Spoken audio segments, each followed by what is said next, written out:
Good morning, everybody. We'll open the meeting with a pledge of allegiance. I pledge allegiance to the flag of the United States of America and to the republic for which it stands, one nation, under God, indivisible, with liberty and justice for all.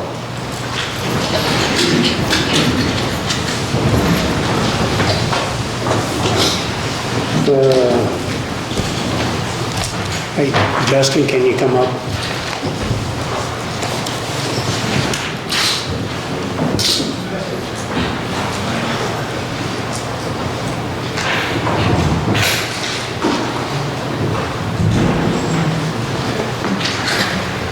Let's open them bids. That's the first thing we'll do. That's the bid openings for Buena Vista. So we'll go ahead and then you can look at them while we're finishing the meeting.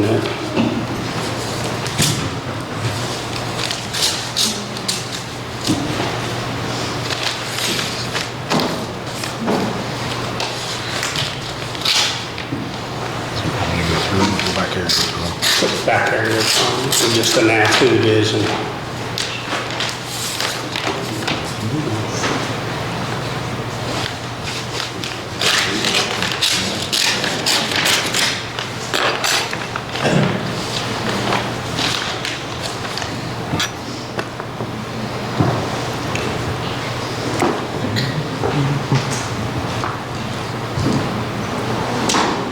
okay, Justin's going to look at the bids for Buena Vista, and by the end of the meeting, you should have an answer for us who is the winning contractor. Is there Mr. Oliver here? You come on up, please.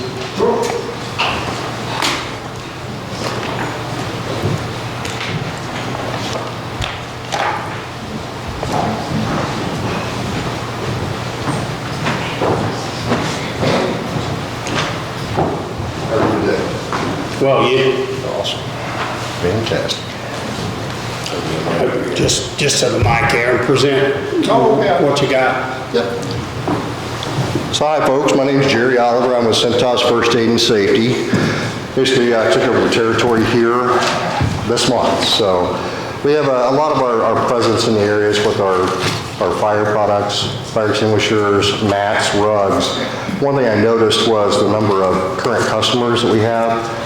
So I wanted to get out to Brookville and kind of take a look around at not only the county, see what's going on, the businesses in the area, and we have a prominent presence in the areas like Owens Corning out here, and then we also have Franklin County Water Department that we service. So I kind of wanted to explain what our service was, what we can provide to the community, and then basically as a visitor in your areas here, get your blessing to come in and look at these different businesses and see what we can do to help them make their lives easier and safer.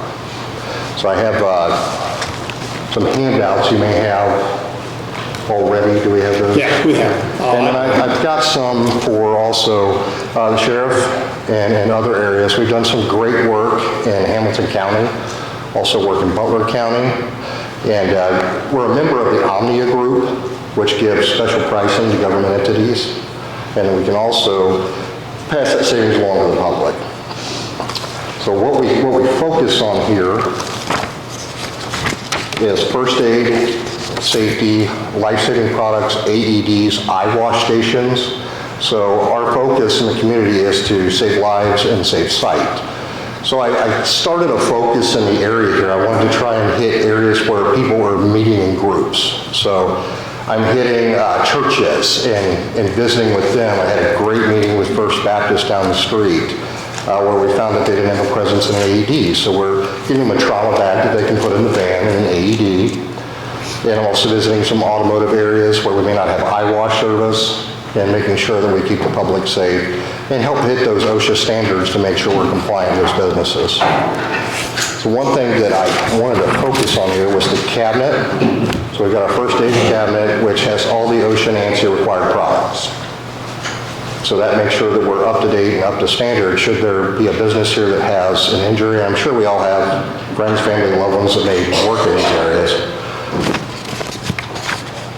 But but what I really enjoy is the service. So with our service, there are a lot of people in the community that may think we're good to go. And a great example was one of the places I visited said, this was a church, that said, we've got Dave, he's firefighter. I may have that name wrong, it may have been Rob, but he's firefighter. And if anyone here has ever worked with lumber, built a wall, anybody? Somebody has, right? It's like trying to build a wall without a hammer. If we don't have the tools to save a life, then we may not be set up for success. And we want to make sure that's where we come into play, is to give you the tools to do the job.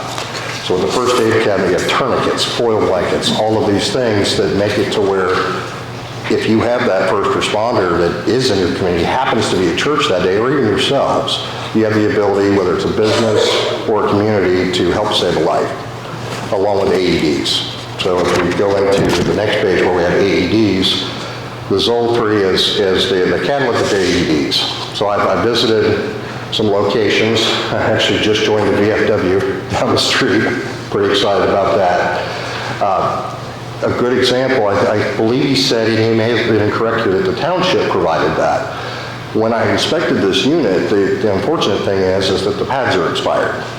So while we have these things in place, that's where our service comes into play. It's to make sure that you have a Cintas service rep coming in to make sure that the pads aren't expired, the batteries aren't expired. If you have to use that to save a life, you know that it's good to go. So with our AED, it actually gives a compression reading. So some of the older models, some of the old Phillips, you hook it up, you actually have to know what you're doing. We do encourage AED, first aid training for everybody. At the same time, if you look at that page there, when you hook the pads up, there's one that's monitoring compressions. So if you're not pushing hard enough, which many do, they're not getting it, they're not getting that full push of 2 inches down on the chest, this lets you know, push harder. So that is the Zoll AED. So if I'm in the community or even visiting Franklin County locations, this is the AED that I'm recommending. And then if you look at eyewash service, think automotive, think anyone that's using chemicals that requires a 15-minute flush. So as I want to say, even the water department, you've got crews working on cruisers and technical shops. If they have to use something that could need an eye flush, even line 4 on an SDS sheet that says requires 15-minute flush, that's where the eyewash stations come into play.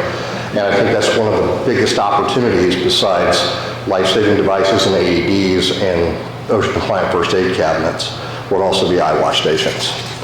So what I was hoping to do, I know that many of the government entities, the state, are providing funding for first aid and safety. I know this is Rick Schnipke. He's actually my boss that came with me today. We've, correct me if I'm wrong, Rick, we've had Hamilton County. I mean, a lot of we have Prop 47 in Ohio. I think Indiana has something similar right now where they're giving funding for first aid and safety that we can use in other areas of municipalities, rather, to help fund that. So I just wanted to give a heads up that with your blessing, I will be reaching out to these locations outside where they're working on cruisers, the road crew, that are taking advantage of mats and fire extinguishers, but may not have some of these safety devices. Would I open up to any questions? I don't know, you have all that stuff, Sheriff? I know the highway does, or used to have. Sure. Well, we do have AEDs on each floor at the Sheriff's Department, but I would love to have an AED at every commission that moves on the road. And we're always looking to update our first aid kits in the cars. Fantastic. If that's okay, I'll connect with you and see what we can do to help you out. As far as the other areas of opportunity, the highway, Department of Water, I know we got with them in 2021, wanted to revisit to make sure they were doing okay. And of course, all the areas in the community. I know there, as leaders in the community, there are a lot of, there may be business owners in the area, anybody that could use our assistance, I want to be a resource for you. Of course, we can't give you permission from them, but just what's county. I know the highways, got all that stuff because of OSHA, which is required to have down there. But if you want to talk to Justin, he's back there too. You're more than welcome. Organization and Got it. And then I found some areas. So I've been visiting a lot of locations, and I believe even the golf course down the street, I think is owned by Franklin Township or Brookville. Yeah, because I've got some folks reaching out to me, and I want to make sure that I hit the right channels to support them and help them out. Okay. Appreciate your time today, folks. Thanks. Thank you.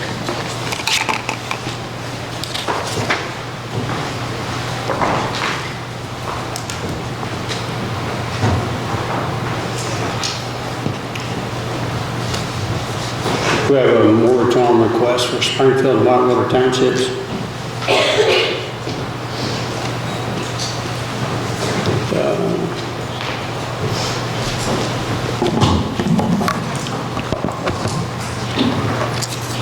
Dear Commissioners, I come before you as a representative of a large number of concerned citizens and future generations like my daughter who's here today.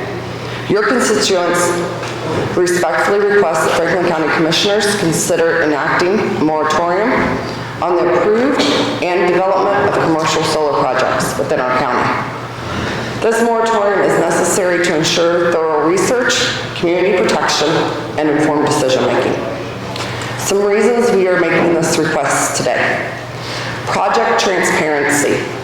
In 2022, when discussing commercial solar in Franklin County, we were repeatedly assured we were not talking about a specific project. Now in 2024, that very project residents were concerned about has emerged to be the Yellow Perch Solar Project. This discrepancy underscores the need for transparency and comprehensive planning. Time for comprehensive research. It is evident that the county residents and officials are interested in conducting research. As we learned last night, the three of you have requested an economic study with no support from any other county division at this time. Additional studies on home values, environmental impacts, public health and safety are crucial. These should not be rushed. Developers need to allow county officials and the citizens the time to do due diligence. A moratorium would provide the necessary time to explore additional areas and thoroughly review the comprehensive plan, ensuring all aspects are considered. Ordinance review and updates. Since the ordinance was established in 2022, no revisions have been made. In that time, numerous projects across Indiana have been installed and are beginning operations. It is in our best interest to review our ordinance in light of new research and the issues faced by other counties, ensuring the protection of Franklin County residents. We must learn from others' experiences to avoid repeating mistakes, just like we were required to take history in high school. Road maintenance. We need to assess the day-to-day expectations of these companies, not just pre- and post-project conditions. Project caps. Determine limits on the number of projects, acreage, and per township limits. Examples: Pulaski County, now on their third project. Jay County, now on their third project. Shelby, on its second project, third one on the dockets. Pike County, etc. Counties have never seen a company develop just one project. Setbacks. Implement limitations on the number of sites a commercial solar plant can border a home. Again, new research shows us home values are drastically impacted. Consider new information on property values within 2 miles of the commercial solar plant. Soil damage. Review reports like those from the Washington State Department of Agriculture on the soil damage to these fields. Runoff studies. We need to examine runoff impact on neighboring properties, public drains, and ditches. Again, an area where new research has developed since these projects have been put in place. Decommissioning plan. Consider having cash held at the county foundation and ensuring our plan protects lifelong residents, not just short-term developers, especially those children like my daughter sitting in the audience today. This burden may be hers. Panel type and origin. Ensure transparency on panel type and production origin before project approval. If this is about economics, let's put the money in the pockets of our fellow Americans. Local workforce employment. Ensuring 75% of all of our created jobs are filled by local workforce from Franklin County or adjacent counties. Septic system protection.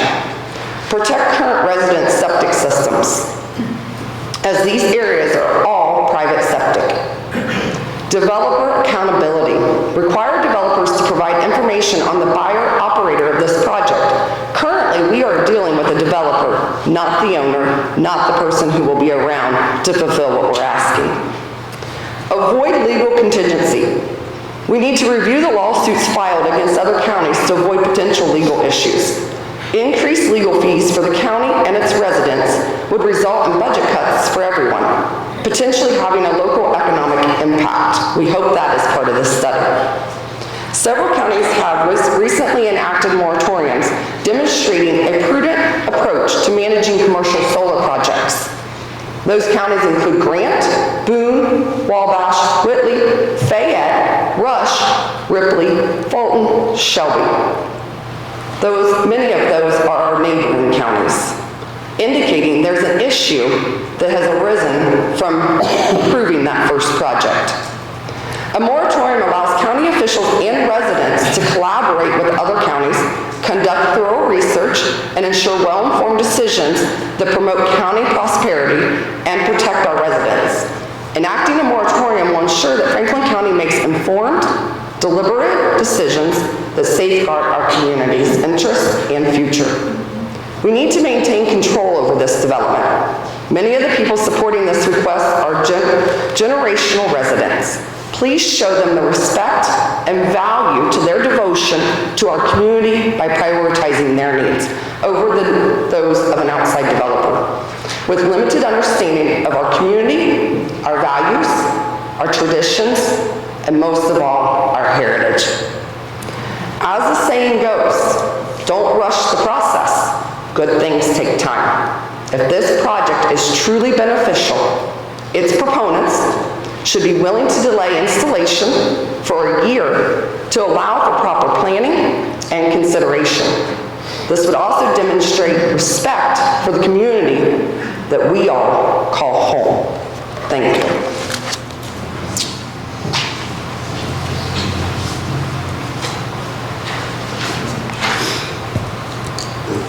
Anybody got anything on that?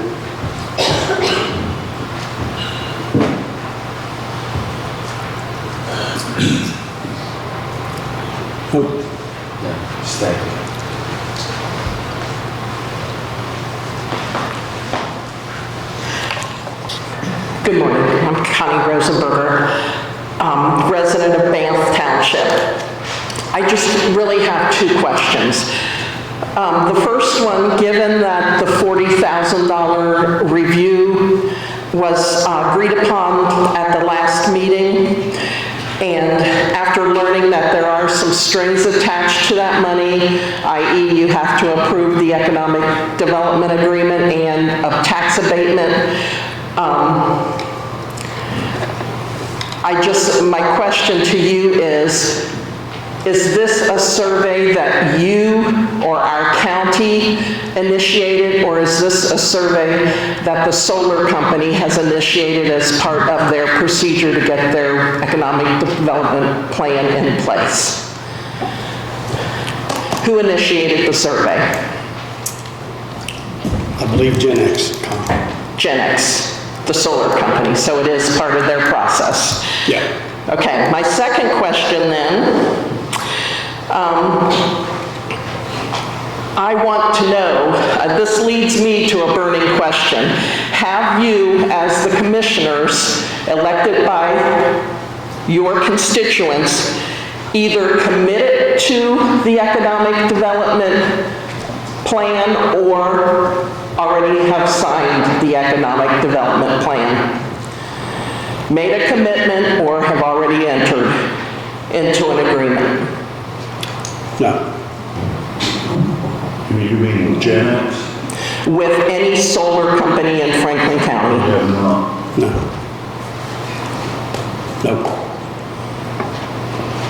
I think we need to study just to see what they're talking about.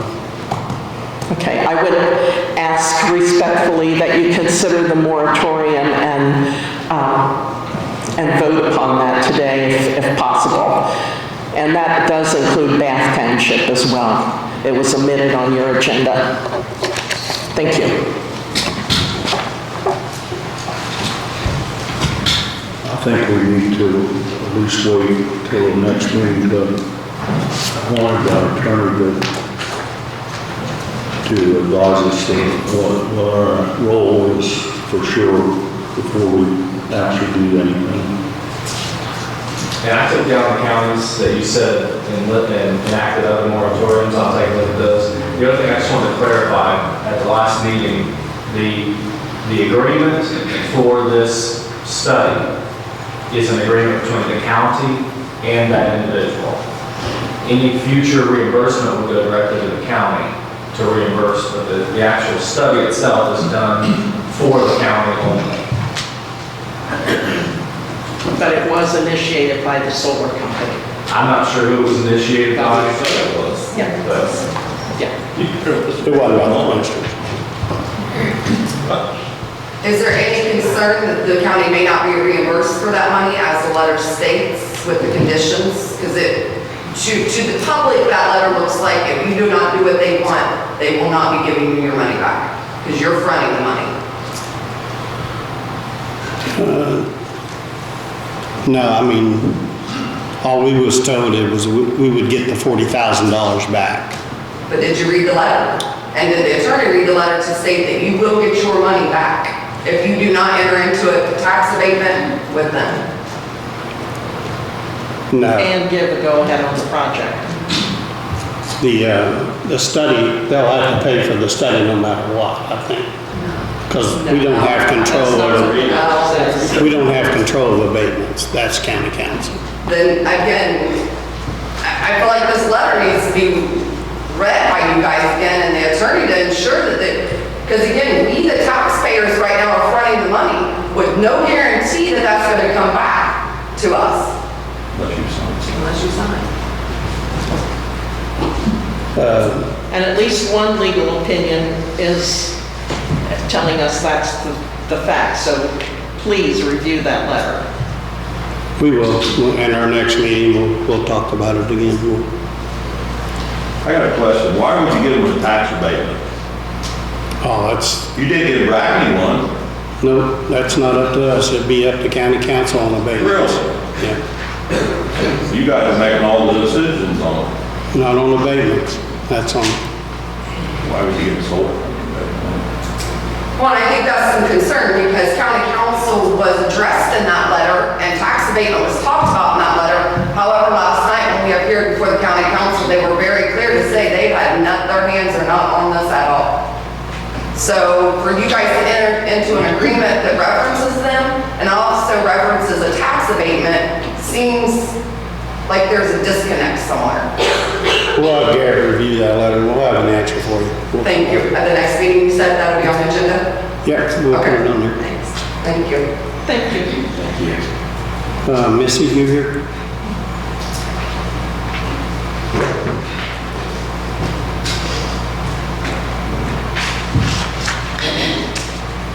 Hi, I'm just presenting our 2025 grant. We're getting those in order now. You should have a copy of everything. Basically, it's the same thing as last year. I've cut corners to save money, doing more to raise more money so that we have more funding outside, private funding outside of state, federal, and local. So as I said, right now, it's basically the same thing as last year that I'm asking. I did put in for a new minivan in this grant. We're getting ready to lose one, and the two that we have left, one's pushing 200,000 miles, one's 150,000. And the cost on those for the match cost is 14,000. How much? 14 14? for the mini, 14.2. It's really hard to pass that much of a discount up. for a specialized van. Our needs continue to rise, the county's needs are continuing to rise. We're getting more, actually, we're going to be converging with Fayette, Union, Rush, and Wayne County. So we'll be doing more actually with those counties soon. They're going to merge us all. We'll still be going through you all, but we'll have a larger scale of work that we'll be doing. So you will But have, basically, it's the same as last year, just need signatures. so you got the 14,000 in your budget? We do, yes, yes.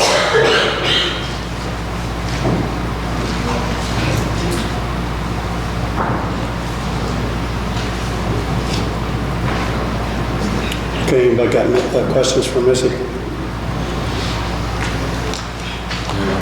are lots of places to sign it's already. So the motion has been made to do something. This all requires comp signed, doesn't it? Yeah. So through, so. There's like Make a motion that we approve. Now, some of it's the attorney. Mrs. Grant Some of application, it's Jones. for dot office, Office of Transit as presented. I'll second it. All in favor? Do you need this right now, miss, or do you need a copy? Can I come back later this afternoon and pick it up? Get it later this Okay, afternoon. there's You're good. like 20 places to sign, Yeah, so. yeah, that's fine. That's fine, thank you.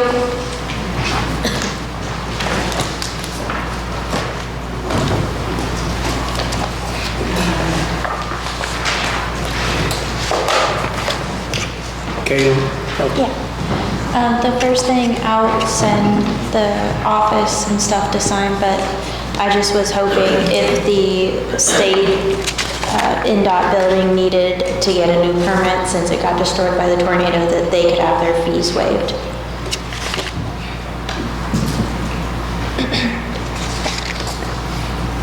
Why would we waive that? They've already paid $750 for the first permit that they got. If they needed to make any changes, I didn't know if they could get their permit waived because they've already gotten a permit previously and it was just destroyed by the tornado. It's for the reconstruction of the. So they've already paid the building, they've already paid the permit fees once, and this is for the reconstruction from tornado damage.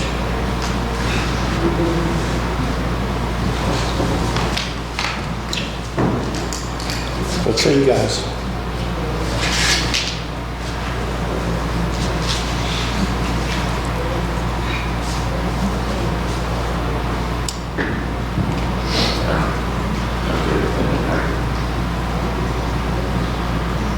So John's made a motion to waive the fee for the state of Indiana for $750 to reconstruct their building on 101.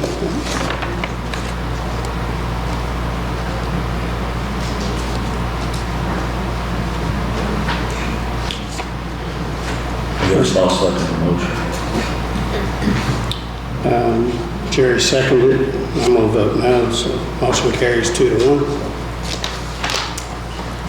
Okay, I'll send paperwork to sign if you need me to. Then the next one is an unfavorable recommendation for the rezone of parcel 2404-25100-001-000-007. They were trying to have a trucking terminal. There were too many contingencies that would have needed to be put on, my board felt, so they gave it an unfavorable recommendation to rezone from recreational to general business.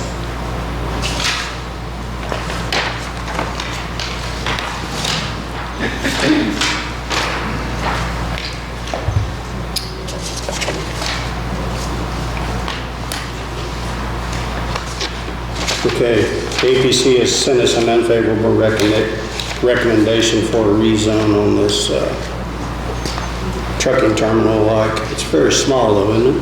Like 5 acres? It's 5 acres, but they need 10 acres to have a truck freight terminal for the Class 3 conditional use, so that's why they would have had to request a variance. It was one of the conditions that they would have had to meet. So it's not a dead in the water. It could be, they could reapply. They could reapply. I'll make a motion that we deny the rezone. Second. John will second it. Jerry? All in favor? Thank you.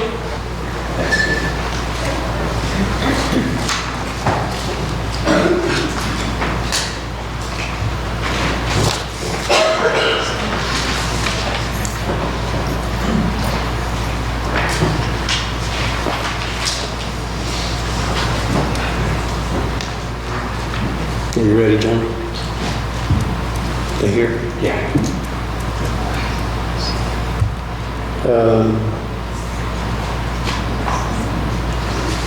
I guess we have a broker that's wanting to give us some information.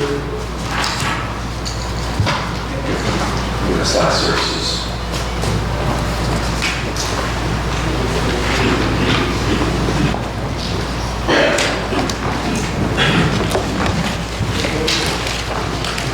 Tom, do you want to share that? We have some information that we'd like to provide to you first. Good morning.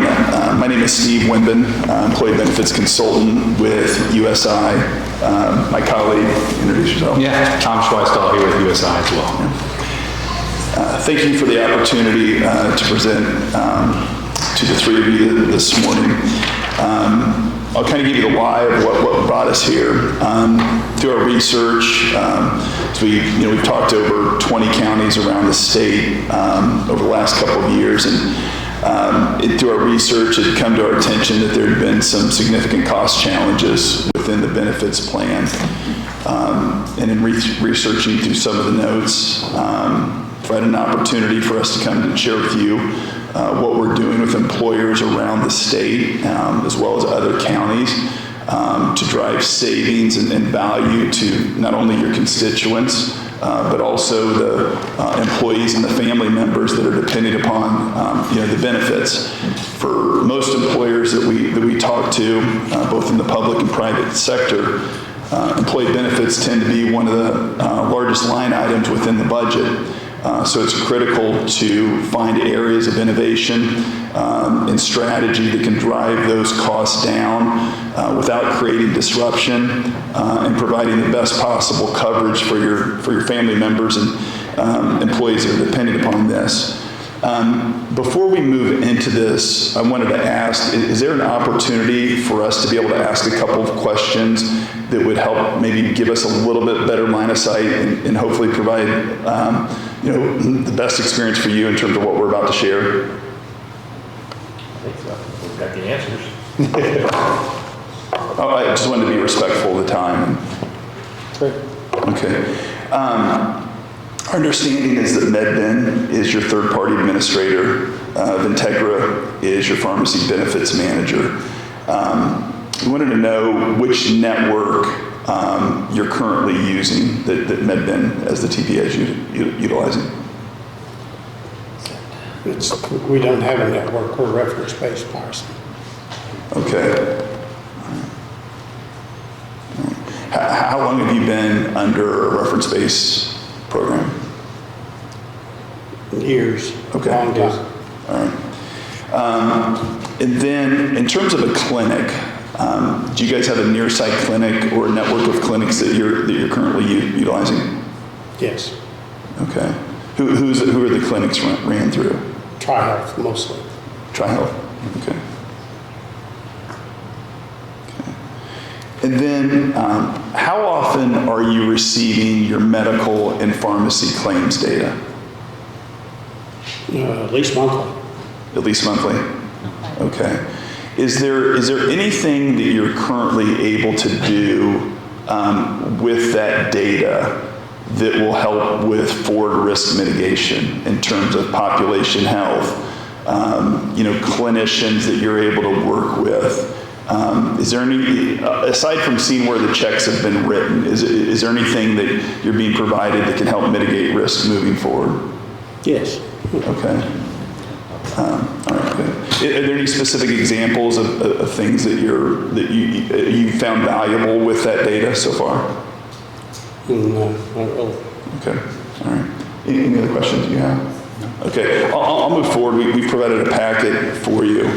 I'll really move to, page 3 of this. I'm not sure how familiar, or if you are familiar with USI, but while we are a national company, to our clients here around the state, we are local. We have more than 140 employees around the state, 9 different offices in various locations.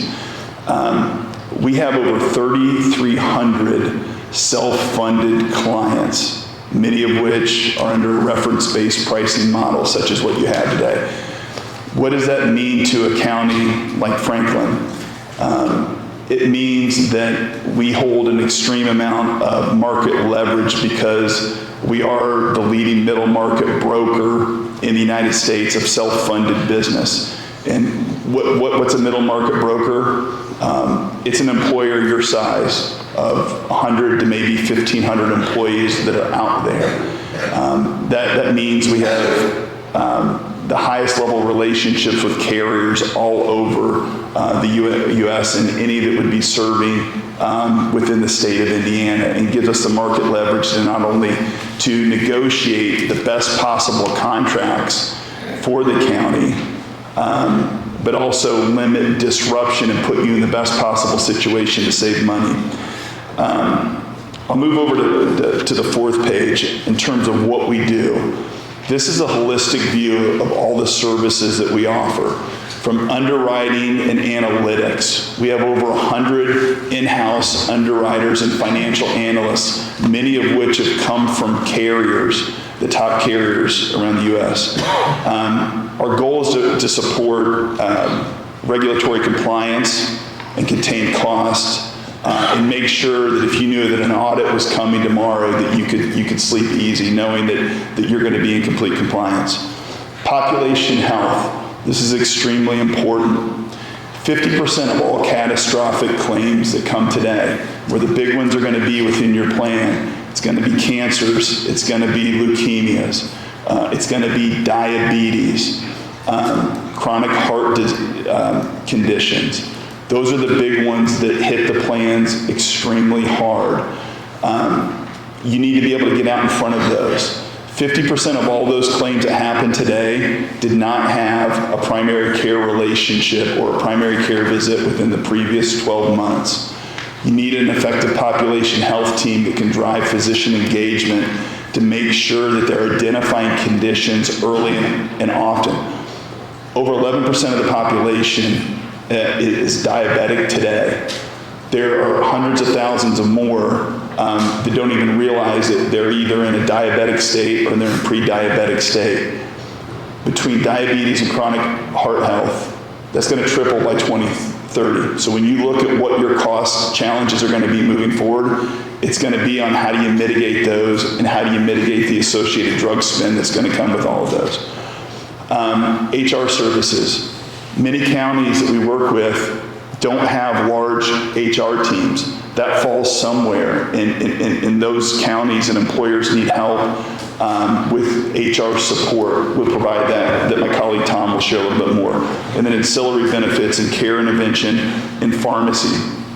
I mentioned about the top chronic conditions that are going to be impacting your plan, that are going to be driving costs up within your plan. Pharmacy is going to be the #1 challenge that you have. Pharmacy costs are increasing at twice the rate of medical. And if you don't have the right contract in place that's containing those, you're going to see your costs continue to skyrocket. So I'm going to turn it over to Tom. He's going to talk about some of the things we found and what we've identified in terms of, we believe that there's up to $300,000 in potential annual savings that we could potentially deliver. Yeah, and appreciate your time, everybody. So I just wanted to flip to the next slide. We're looking at our network. This is something that we believe differentiates us and makes us a little bit better suited to suit our clients' needs, and that's our network. That's our team of experts that are working behind to support you. You've got folks like me and Steve being on here that would help control costs. You've got an account executive as well who's kind of quarterbacking and managing the day-to-day, making sure things are running properly. But what's more important is like Steve mentioned earlier, is the underwriter. That's Adam Morgan in this instance. He's the one that's going to be independently underwriting your group each year before renewals to make sure that what the carriers say your renewal should be matches what it should be based on your claims experience. As well as you're getting folks like Heidi Norris to help manage the clinic integration and make sure the population health strategy is in place with things like the diabetes management, like what Steve was mentioning, and other chronic conditions. And then last but not least, Jennifer Fisher would be overseeing the team as well from the pharmacy strategy, making sure that the contracts are aligned, making sure that 100% of rebates are going back to you, make sure things like spread pricing aren't being in the contract, essentially limiting where the PBM can make money on your group to a fair and profitable venture. So that's the network. That's our team in a nutshell. It's what we believe makes us different and better. And last but not least, I want to flip to the next page. And this is what we believe, just on some brief research we've done of where the financial impact could be for Franklin County. Like Steve mentioned, we think that in total there's up to $300,000 in savings. How did you determine that without any figures or numbers? That's a great question. So one of the things that makes USI unique is what we call our Omni. It's an assisted intelligence engine. Essentially what it is all of our clients nationwide, all the solutions that we've implemented have been put into a data warehouse. And what that means is we can figure out, hey, for county governments, of our 600 county governments we've got nationwide, what solutions heavily implemented, what was the financial impact, so that we can then have some recommendations of what could work. We won't know for sure until we see your data, but this is what has worked for other counties in the past. And so there's a handful of solutions here that I'll walk through that's where those numbers are coming from, is our Omni engine. Let's guess. It's an educated guess, honestly, because, go ahead. Your stop loss premiums last year were renewed at $1 million with roughly 100 employees out there. Go to the mic. From what we saw in the county notes, the stop loss premiums with Sun Life last year were renewed at around $1 million and change. With roughly 100 employees on plan, that means your fixed costs alone, not counting any claims payouts that you have, are over $10,000 per employee per year. Benchmark in the state of Indiana for employers that we utilize on a per employee per year basis is around $12,000. So having fixed costs at over $10,000 per employee per year, I would classify as extremely high. So again, without access to the variable cost, which is going to be the largest cost of any self-funded plan, from our data, we believe that you guys are in the bottom quartile in terms of overall costs out of 90 plus counties around the state. Can't give you an exact dollar figure, but we believe that it's well within the 6 figures based upon the benchmarking we've done with over 500,000 businesses around the state. Again, we could come back with a quantifiable number, and part of our ask today would provide you steps on what we would need to look at to come back with a quantifiable number of dollar savings, as well as recommendations within the plan. But there's some of it in terms of plan design that we don't have line of sight on, so we couldn't give an exact number. What's your stop loss amounts? Well, good question. Stop loss usually comes from your claims experience, right? So we don't have any insight into that, but typically we see fixed costs. So there's 2 buckets, right? You got your claims and your fixed costs. Fixed costs are going to be your administration that you're paying to MedBen and your reinsurance rates. So those combined should be in the 15 to 20% range, and then your claims cost should be about 80%, typically in a healthy plan. Now, if we've had some bad claims years, that could make the fixed cost more expensive, which I'm assuming there's some part of that in play.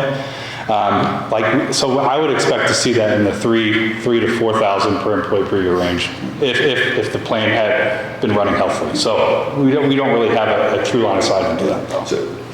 Go ahead. One of the things that we did notice, and again, we would want to analyze, is your specific deductible is set at $60,000. That is lower than what we typically see. I can't sit here today and tell you that's wrong without looking at the claims data, but the lower your specific deductible, the higher your premium. The higher the specific deductible, the lower your premium. So part of our process in working with clients is making sure that we have all the claims data to be able to see what is the forward risk within the population. And that will tell us is, all right, do you have good risk out there that would allow you to absorb a higher specific deductible? Now, that increases your risk a little bit, but if there are not a lot of chronic conditions permeating within the population, the diabetes, the cancers, the cardiovascular events, leukemias, the ones that are going to hit the plan hard, then it allows you to benchmark that specific deductible at the right amount to contain those fixed costs. So that's something that we would need to analyze within the claims data to have a better understanding.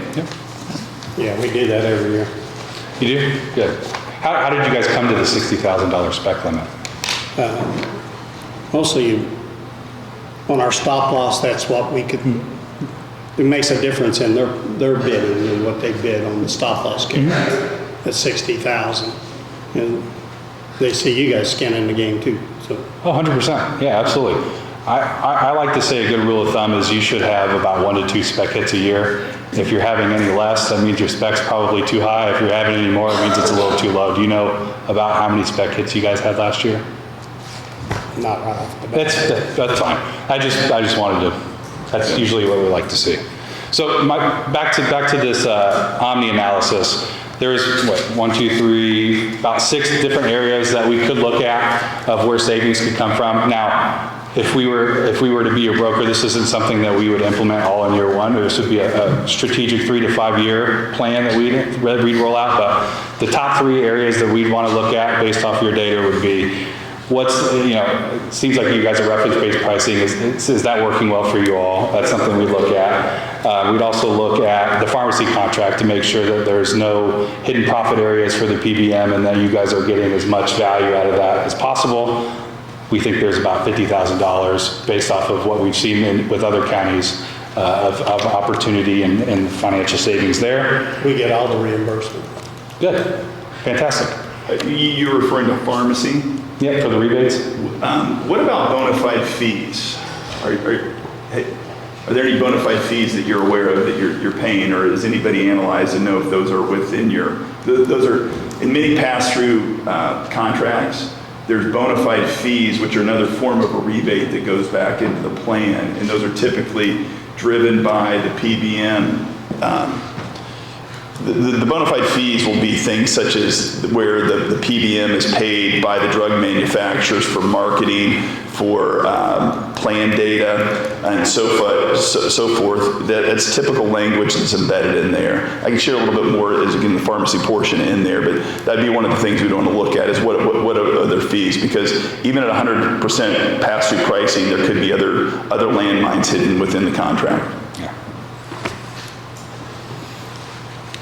Piggyback off of what I've been saying earlier, these are all just suggestions of where we'd want to look based off your claims data. The 300,000, that's a great number. We won't know until we see any claims data. Really, our goal in this is hey, let's look at the data. We'll come back with some recommendations, if any. In best case scenario, we were able to show you guys where we would be able to come up with those numbers and be able to show a significant savings amount to the county. Or we may come back and say, hey, there's no savings. You guys are in a great spot financially. Keep doing what you're doing, and we're off, and you won't see us ever again. That's really there's two ways this could go, in our opinion. So I'll skip through that real quick. I want to touch briefly on the underwriting and analytics. Specifically, if you turn to page 10, the stop loss benchmarking, this is kind of what I was hinting at earlier of what we'd want to do with your plan. I've done this for a number of counties, and 9 out of the 10 counties I've done this for, the spec limit is possibly too low. And so it would be interesting for us to be able to come back out and showcase, based off of our underwriter, Adam Morgan, going through that and using a forecast model to show, hey, over a 5-year period, what's the success likelihood of this working out for you if you guys were to raise it from 60 to say 100? Again, based off, we're just taking stabs in the dark right now, but we would love to come back and say, hey, based off of your claims data and your experience, this is where it should be. It should be at this level. And then you guys can make the decision to, as you guys get closer to renewal, to use that or not. So, last part of this is on pharmacy. So, Tom, you talked about the rebates. When we analyze pharmacy contracts today, there's usually 4 areas where we see where there is money that's flowing back from the PBM or from the plan back to the PBM. For many employers, as much as a third of their total pharmacy cost is embedded into rebates that either may have direct language in the contract or may have direct or indirect language within there. But what's changed today, and really over the last 10 or 15 years, is that pharmacy benefit managers are making money off the cost of the claims rather than the administration of the plan. And they're doing that through several ways. They're doing one through the rebates. Secondly, through discounts and fees. You want to be able to look at your contract and understand, how are they coming up with average wholesale prices on there? How is your formulary built? Are those average wholesale prices, are they continuously monitored and to make sure that you guys are getting the best prices continually, not just at the start of the year, but throughout the year and as it goes on? That's something that we do for our clients continually. Your formulary. Many formularies, and if you're not familiar with this term, it really just means it's the menu of drugs that the pharmacy benefit manager is funneling your plan members to. Many formularies are built in a way where the PBM is driving the member to high-cost drugs that is extracting money out of your plan. Sometimes it's done because of the bona fide fees that are embedded within your contract. Sometimes it's because there's higher rebates that are within there. But it's done when there's also lower cost therapeutic alternatives that your plan members could be doing that ends up driving your costs up. There's also drug definitions. Most of the contracts that we look at, there's very loose language around what is a brand drug, what is a generic drug, and the definitions are manipulated in a way to make some drugs that would be a generic, where there's up to an 80% discount, are now considered a brand drug. We go to independent third-party, database such as a Metaspan to have contractual language that's put in there that has very clear definitions of what is a brand and what is a generic. But those are the areas that we see that are typical landmines. Even if somebody says, all right, we do get 100% of our rebates. I would also want to ask you too, is like if within the contract, is there any auditing that goes on at the end of the year on the back end to ensure that every dollar that you were guaranteed comes back into the plan? And that's something that we provide with our USI ClearGuard plan to make sure that it's audited, and at the end of the year, all that's reconciled to make sure that you get every dollar that you were owed. And the last part as we wrap up, I mentioned primary care relationships. This is page 12. 50% of all catastrophic claims come from somebody that did not see a primary care physician in the previous 12 months. Our population health team, which is one of the 12 members, you don't have just access to Tom and myself. You have that entire team standing behind you. But part of that team is a population health team that is working to increase the primary care visits within your population. What does this do? Our results on this, typically within 12 months, we're able to get 60 to 90% of the plan members back into a primary care relationship. What does that do in terms of your costs? If you look at these charts, the average difference in terms of inpatient admission, lowered by 30%. ER visits, dropped by 8%. In a lot of plans, people use the ER as primary care. They're going for things that shouldn't be an ER visit, and they drive the costs up. Average length of hospital stay drops by 16%, and hospital readmission rates drop by 60%. So those are things in terms of the clinical end of the services that a broker should be delivering to you, is driving primary care relationships and identifying these cases early. One of the things that our clients find is they start to see upticks in what I would call as good claims. They find out somebody's diabetic, or there's a cancer that's identified at a stage 0 versus a stage 1. That's a big deal. Somebody that is identified with cancer at stage 0, stage 1, almost 100% survival rate, and the costs are exponentially, probably at minimum $250,000 less than somebody that was identified at a stage 3 or stage 4. A trend that we are seeing today is, as a result of COVID, when people weren't seeing the doctor as often, a lot more stage 3 and stage 4 cancers.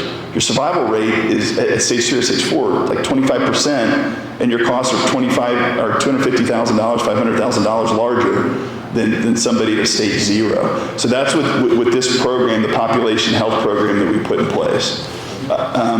And the last part, I'd say, is the Benefit Resource Center is, with Nate, I don't know where all the HR lands on, but many municipalities and counties that we work with do not have a large HR staff. And there's a lot of questions in terms of plan eligibility, claims resolution, dependent eligibility, things that come in, and they may not have time or even necessarily knowledge to be able to answer about the plan.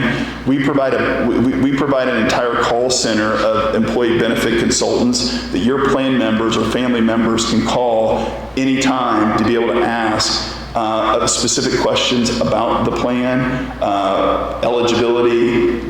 You're in a reference-based pricing model. That's challenging for plan members. You get balanced bills. There's a lot of noise behind that. Having a team behind you that can answer all those questions at any time is really important. And that's what this call center and customer service center does, to provide support to your plan members. So, with that, we appreciate the time that you've given us. I'd close with, are there any questions, that you currently have from what we covered? You asked a couple questions, and Tom is our administrator currently and works with our current broker, so he gets a lot of information that I've not seen and we've not made to the public available to the public. Not that he's hiding anything at all. I'm not saying that, but what type of reporting would we expect from USI, or should we expect from USI on a regular basis? How do you guys handle that? So monthly you would receive your complete claims data, as well as advanced analytics behind all of the claims. Things that we talked about in terms of the ER visits, clinic data. We'd be able to integrate data from your clinic. It's called a 3D report, but it gives you a complete snapshot. It won't show you just what checks have been written and where the claims are. It'll also model out in terms of risk moving forward, what the risk model of your entire population looks like at any time, John.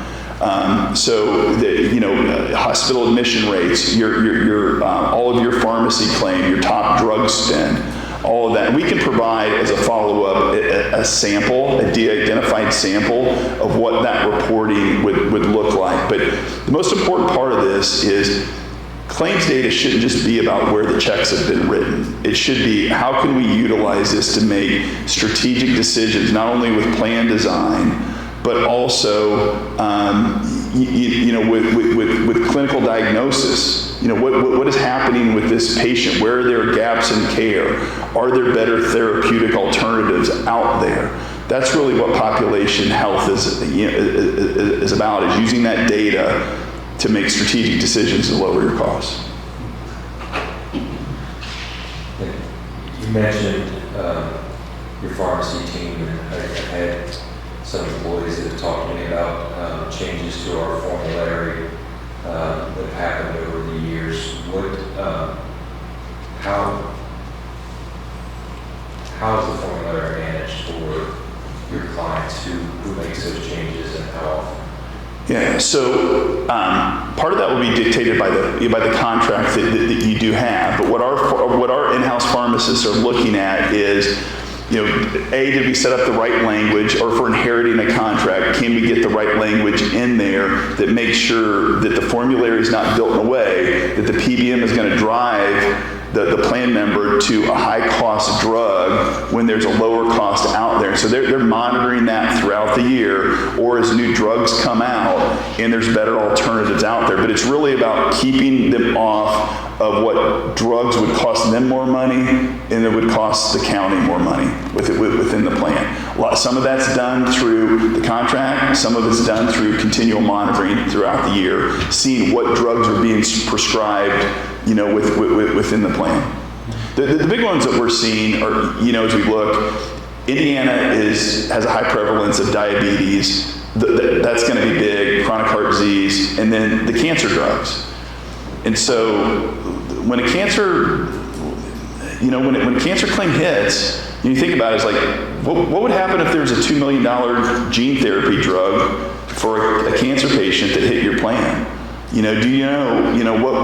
What would your contract tell you today? How would that impact the plan? How would that impact the taxpayers? That's what we're doing is to make sure that your plan is protected with the right contractual language. We can't prevent cancers. What we can do is hopefully try to identify them earlier and then get on to the best outcome, both financially and from a health perspective. If you have a cancer patient and your reinsurer lasers those out, what do you do about that? I can take that. Yeah, great question. Depends on how your contract's set up currently. With USI, what we try to negotiate and do on almost every case is we'll do a no new laser guarantee and a rate cap guarantee on our stop loss contracts, meaning that if we were your broker next year and we go out to market your stop loss contract, we would ensure that the carriers would include a rate cap guarantee of no more than 30% more on any given year. And then we'd have language in there that would say, hey, you're not allowed to laser any new employees going forward. Now, if you guys currently have lasers and we go out to market, those will still be on the plan. It's just the nature of going out to market, but that's something that we would go out and market on your behalf. Yeah, we have no new lasers in our contract. Oh, you do? Good. Yeah. Do you guys have any lasers still on the plan? Nope. No, okay. No. We were looking at the minutes from last year, and it looked like the spec was 60,000, and then it said for any claimants, large claimants, their spec was 400,000, and I just was a little confused on that. No. Anything over 60,000, the reinsurer picks up? And there's no new lasers, like somebody got cancer, they can't be lasered out and tell the county, well, you got to spend the first 400,000. Sure. Well, then you guys are already half the way there. I think for you as a county, I think where the opportunity lies is figuring out is 60,000 the correct stop loss level. Those new lasers are hard to get. Yeah, they are. Yeah, agreed. Any other questions? I don't know if it was you guys or someone else that I was talking with, 92 counties in Indiana, somebody had indicated to me recently that we are the 18th most costly county. Is that what you guys found in your research? Yeah, of all the counties, 92, Steve and I have benchmarked based off the annual financial reports, the total spend in employee benefits and tracked that over the last couple of years. And you guys are tracking around 19,000 per employee per year. Tom, I asked a question about how you came about a number. I sell home and auto insurance for a living.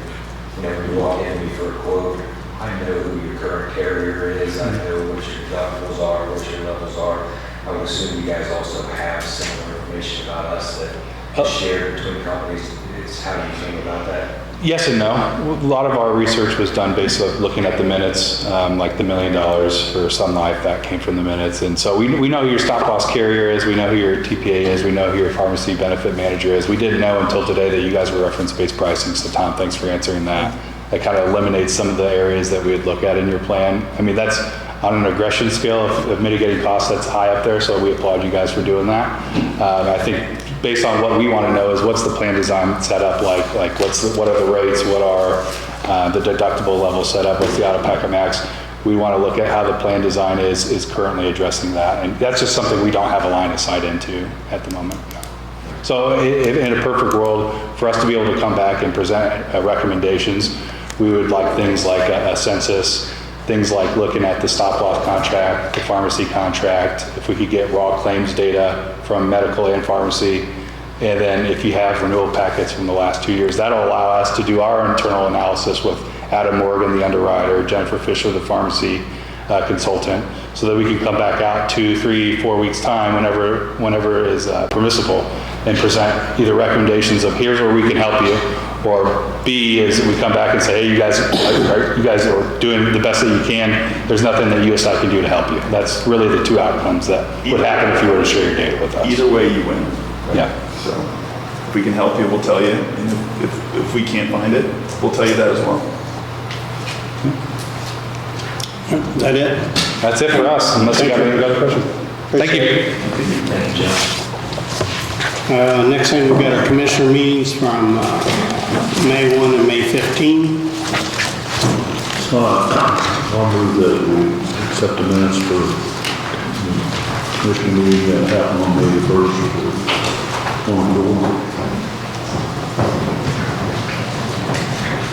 I second that. And also make the motion to approve the minutes for May 15th, 24th. All in favor? First to first.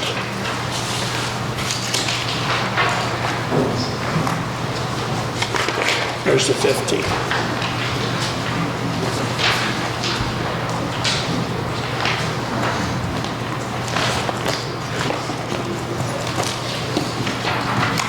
Real quick, claims, payroll, and deductions.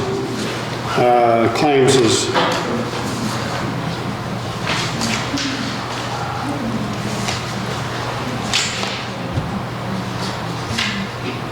this includes settlement. Jesus, getting raised. $15,296,994.84. So you paid the schools and everybody. Okay. Payroll of $222,337.92. It's all been approved by the auditor, Carl Bowman. So I'll make a motion to accept the claims and the payroll.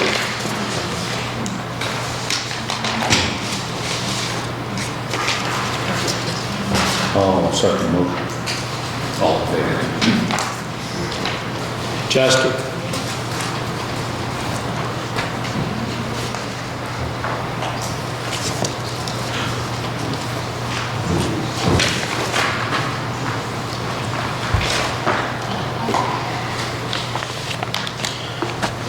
Had 3 different bids on that Buena Vista Road. Ben Harrison is the low bidder at $148,500. Olco would have been next at $159,700, and Dave O'Meara's bid is $488,750. Are we bidding on the same thing? Everybody's bidding on the same thing. Can you read them again to me? Dave O'Meara would have been $488,750. Olco was $159,700. Ben Harrison Excavating is $148,500. Okay, yeah, everything's in order, and that's... Should be the way that's worded in the bid package with successful bidders to provide the performance bond. So as long as Ben provides that, that would be my go-to. Okay. I'll make a motion, we give a contract to Ben Harrison for $148,000. Second. All in favor? Thank you, sir.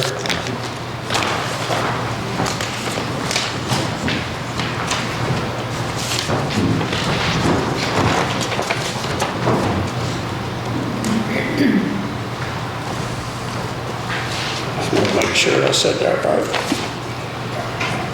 I'm sorry, 148,500. So I'll make a motion to give contract to Ben Harrison for 148,000, excuse me, 500. And I'll second that. All in favor? You need sign? Nope, I didn't see any place to sign it. Okay. I just want to make sure. Derek, can you tell us about Oldenburg Bridge, please? It is time for a cultural resource analysis to be done on the bridge to help with the reclassification of Oldenburg Bridge 163. I need the commissioners to authorize USI to create a supplement to include that cultural resource analysis. And that's all I need. Okay. This will help determine if it stays as historic or no.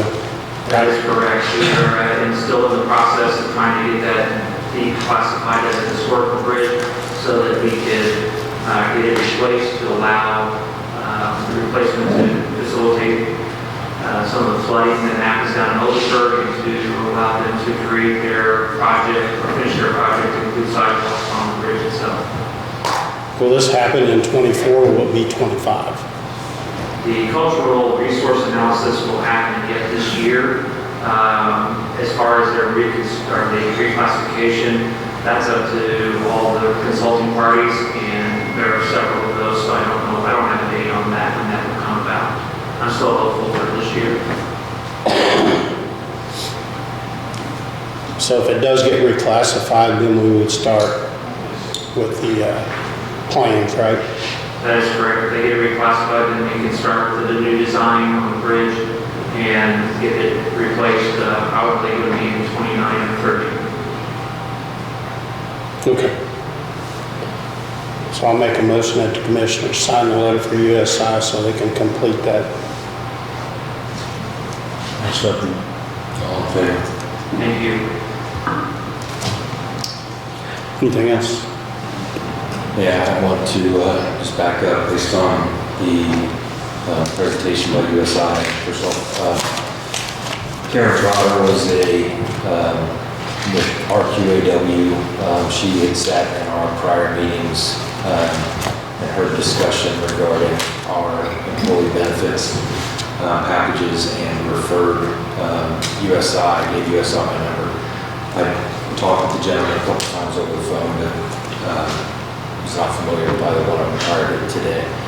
But I think, with potential savings, we could have, or at least, again, I've said before, just telling us that we are doing a great job with what we're doing currently. I think we need to, we voted all in favor in November of last year to look at to allow USI and other brokers to look at these services and let us know how we're doing. We'll once again like to bring that up and make a motion that we approve that and give them the information that they need to get us pricing. We're doing an economic impact study for solar project that we're doing. We're asking council for $550,000 for employee raises. If there is a potential for $300,000 in savings here, then I think we need to at least look at that and see where we are. Potential is the key word. It's probably not even probable.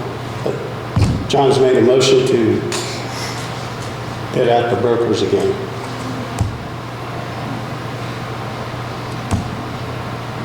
There's no second, motion dies. Lack of a second. I'll make a motion to adjourn.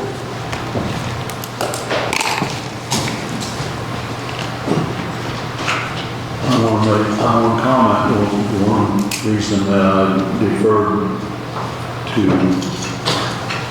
not proceed with this was because of all the feedback I had from our employees that were afraid that their coverage would get either terminated or affected, and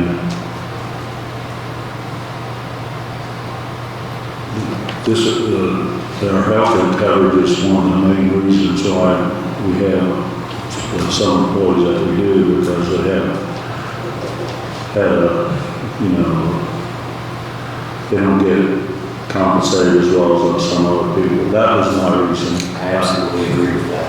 I absolutely agree with that. And we have had conversations with brokers who have said there's a potential for significant savings without changing those at all. And when they do come back to us with their plans, it's at that point in time that we would then vote on whether or not it's worth it. And I have said time and time again, our employees are underpaid, and this benefits package is something that they can hang their hats on and say, yeah, I'm not making quite a bit as much as I could down the road, but I've got a really good benefits package here.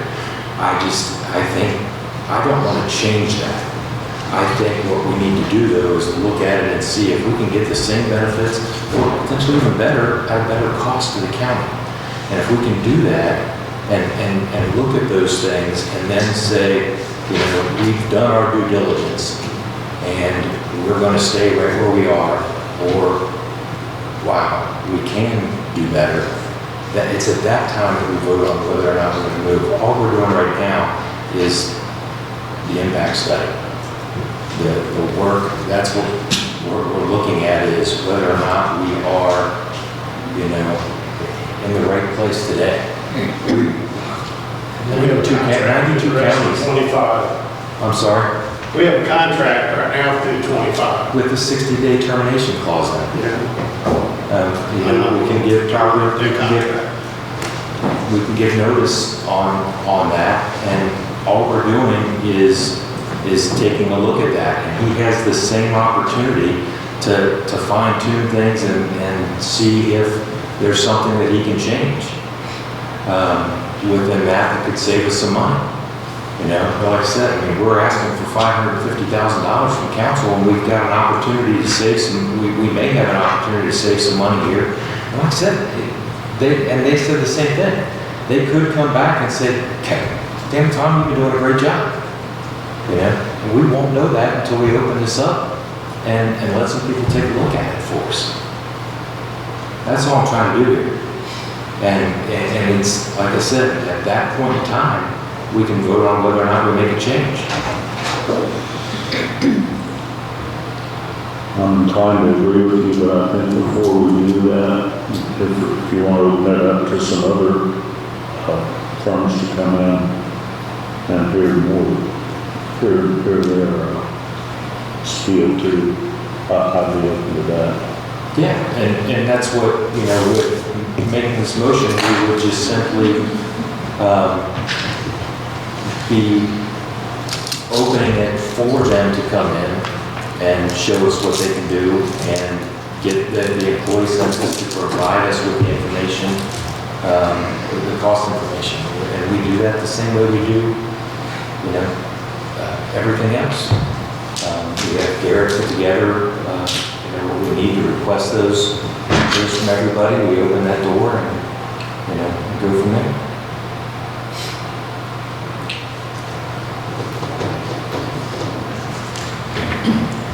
I'm not going to second it at this time, but I'd like to see some other people presentation before I would go ahead with it. I would like to see other people come in. We're running out of time right now. Again, it's late May and we renew in September.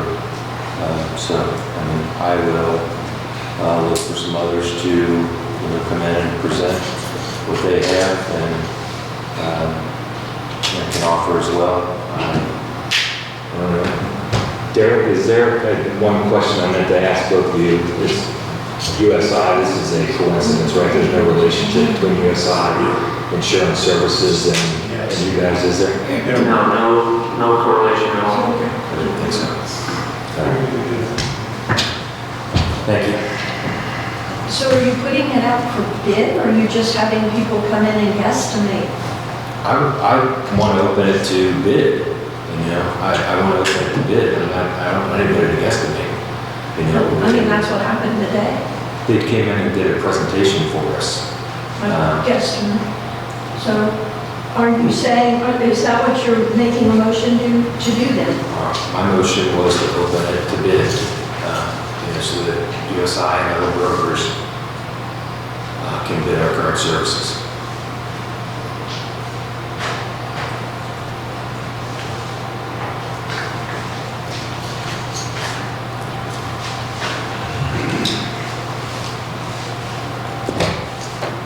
No second there, and Tom made a motion to adjourn. At this time, John, Tom's been, he's an expert on that insurance more than I am, and I don't want to.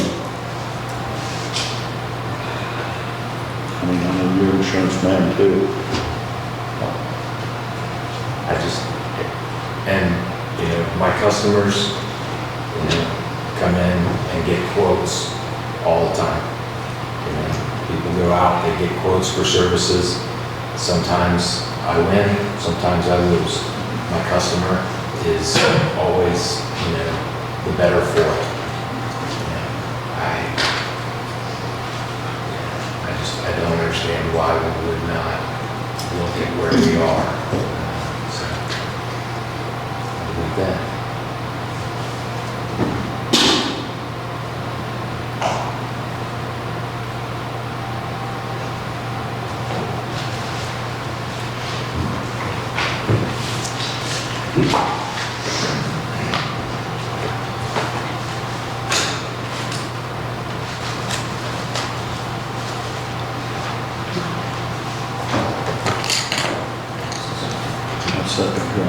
Second, Tom's moving to adjourn. Okay. Motion to adjourn. All in favor?